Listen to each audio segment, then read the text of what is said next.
Hi guys, welcome to my channel. I'm Coach Archie. I'm your fitness trainer and also a photographer.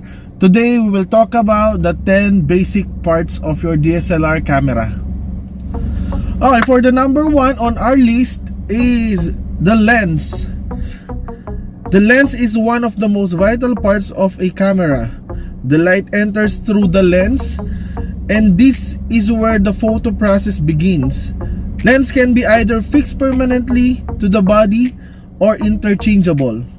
They can also vary in focal length, aperture, and other details. So guys, example na lang ng lens sa katawan ng tao is yung eyeball natin. So yun yung pinaka-lens natin. Okay, for the number 2, the viewfinder. The viewfinder can be found on all DSLRs and some models of digital compacts. On DSLRs, it will be the main visual source for image taking, but many of today's digital compacts have replaced the typical viewfinder with an LCD screen. So iba-iba na yan guys, lahat ng digital cameras ngayon, hindi na siya dun sa viewfinder lang makikita yung image. So meron na silang kanya-kanyang LCD screen sa likod. So yung iba may camera kasi na pwede siyang na-flip para makita mo yung sarili mo pag for example nag-vlog ka. Meron din mga camera na tilt lang sila. Okay guys, so iba-ibang klase na yan, iba-ibang brand. Okay, for the third natin, syempre ano pa nga ba yung body ng camera. So isa yan sa mga basic parts ng DSLR camera. So for the body is the main portion of the camera, and bodies can be a number of different shapes and sizes. DSLRs tend to be a larger bodied and a bit heavier, while there are other consumer cameras that are a conveniently smaller size and even able to fit into a pocket. So iba-iba na yan, iba-ibang brand, iba-ibang size, pero isa lang ang gusto nilang iparating, or isa lang yung makukuha nila, APS-C man yan, full frame man yan. So nasa inyo na lang talaga. So iba-ibang body na yan guys. Then shutter release natin. The shutter release button is a mechanism that releases the shutter and therefore enables the ability to capture the image. The length of time the shutter is left open or exposed is determined by the shutter speed. So shutter natin, for example na lang yung pilikmata natin. Yan ang pilikmata natin. So yung pilikmata natin, yung pinaka-shutter ng camera. Then the more na matagal siya naka-expose or naka-open, the more na madaming light na papasok. Okay, so for the number 5, the aperture. The aperture affects the image exposure by changing the diameter of the lens opening, which controls the amount of light reaching the image sensor. Some digital compacts will have a fixed aperture lens, but most of today's compact cameras have at least a small aperture range. This range will be expressed in f-stops. For DSLRs, the lens will vary on f-stops limits, but it is usually easily defined by reading the side of the lens. There will be a set of numbers starting the f-stop or f-stop range. Example, 2.8 or 3.5 to 5.6. This will be your lowest setting available with that lens. Okay guys, madalas ang 3.5 and 5.6 makikita yan sa kit lens natin sa 1855. Okay, for the 2.8 naman, madalas yan nasa mga prime lens. So madalas yan 2.8, f2.8, f2, f1.8, f1.4, f1.2. Masyado na madami guys. So alam naman natin na pag mas mababa yung number ng f-stops natin, mas mahal. Expensive na sila masyado. Okay, for the number 6, the image sensor. The image sensor converts the optical image to an electronic signal, which is then sent to the memory card. There are two main types of image sensors that are used in most digital cameras, the CMOS and CCD. Both forms of the sensor accomplish the same task, but each has a different method of performance. So guys, image sensor natin, alam naman natin, iba-ibang brand na yung mga digital camera. So iba-iba na rin yung mga sensor na gamit ng mga karamihan na digital cameras. Okay, number 7 is the memory card.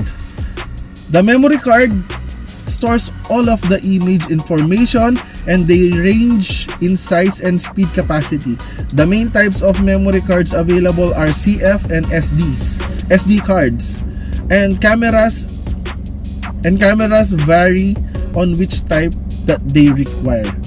So sa mga memory cards, iba-iba na yan, iba-ibang size, iba-ibang speed. So may mga 40, may 120, may madaming speeds ang memory card. So pag bumili kayo ng memory card, make sure sa mga legit stores kayo bibili ng memory card. Okay guys, kasi alam naman natin marami ng mga fake ngayon na memory cards. Nasasabihin nila ganyan yung size nila, 1 terabyte sila, pero pag nilagay mo sa camera mo, ang bilis mapuno. So make sure na legit yung bibilin mo at huwag kang bibili ng mga mumurahing memory card lang. Okay guys, so for number 8, the LCD screen. The LCD screen is found on the back of the body and can vary in size.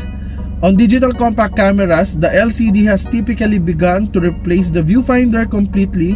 On DSLRs, the LCD is mainly for viewing photos. On DSLRs, the LCD is mainly for viewing photos after shooting. But some cameras do have a live mode as well. So sa LCD screen, guys, ginagamit ito para after mong i-shoot yung isang image, isang subject, so makikita mo siya, ma-view mo siya agad. So hindi lang siya kasi minsan syempre hindi natin alam kung sharp ba siya, tama ba yung exposure niya pag sa viewfinder. So pag sa LCD mo siya tinignan, after mo siya i-shoot, so makikita mo agad yung image kung sharp ba siya or tama ba yung exposure niya. Okay guys, for the number 9, of course, isa importante din to, lalo na pag mga low light na situation. So syempre yung flash. The onboard flash will be available on all cameras except some professional graded DSLRs.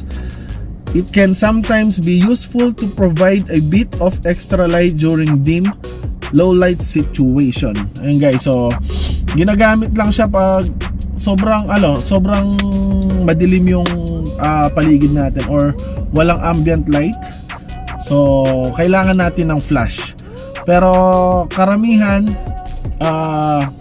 mas gusto gamitin ng iba yung hindi nila masyadong ginagamit yung mga built-in flash ng DSLR camera, kasi mas gusto nila yung mga off-camera flash. Kasi pag off-camera flash ang ginamit mo, pwede mo siyang pwede kang gumamit ng mga diffuser para hindi masyadong harsh yung light. Okay guys, so for the last one natin, number 10 is the user controls. The controls on each camera will vary depending on the model and type. Your basic digital compacts may only have auto settings that can be used for different environment, while a DSLR will have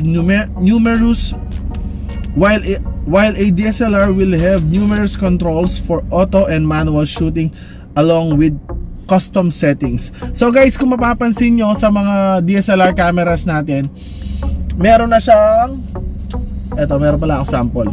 So gamit ko kasi yung phone na pang record. So eto na yung mga natin, user controls. So kung gusto mo siyang i-program sa aperture mode, kung nagpo-portrait ka, pwede rin siya sa portrait, pwede siya sa automatic. So pwede siya mag-manual. Then mas maganda, mapag-aralan mo talaga yung camera mo guys. So kung suggestion ko lang sa inyo, just shoot as more as you can. Okay guys, sa next video ko magbibigay ako ng mga tips para sa mga beginner na photographer dyan. Katulad ko, so ganun din ang ginagawa ko ngayon. So isi-share ko lang kung ano yung mga ginagawa ko ngayon.